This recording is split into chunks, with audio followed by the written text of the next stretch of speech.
Your goal at your hearing is to give relevant, honest testimony which neither exaggerates nor minimizes your impairments. Your testimony should be filled with anecdotes, details, and examples of your limitations.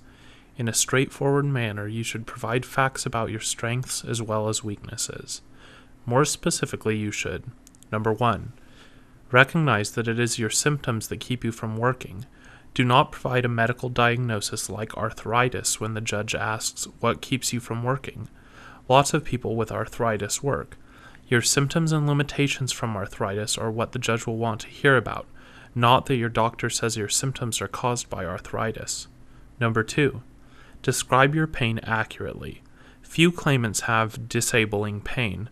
Your pain need not be disabling in its severity for you to be found disabled. Similarly, few claimants have pain that ranks as a 10 on the 1 to 10 scale used by doctors and therapists.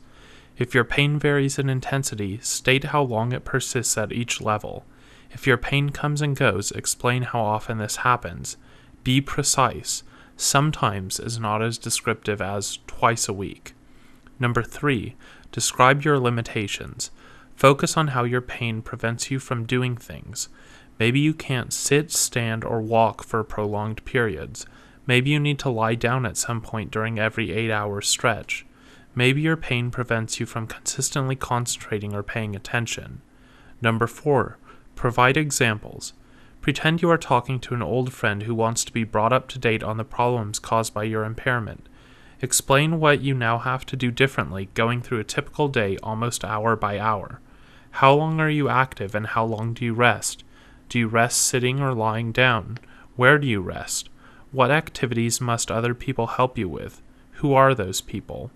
Number 5. Provide details. Say the judge asks, "How far can you walk?" An answer of 2 blocks is not as good an answer as one that provides a lot of detail, such as, "I can't walk more than 2 blocks without stopping to rest. Yesterday I walked to a store a block and a half from my house. Upon arriving, I had a stabbing pain in my back and soon I was limping. I stopped 3 times on the return and once home, sat down and elevated my legs before putting the groceries away."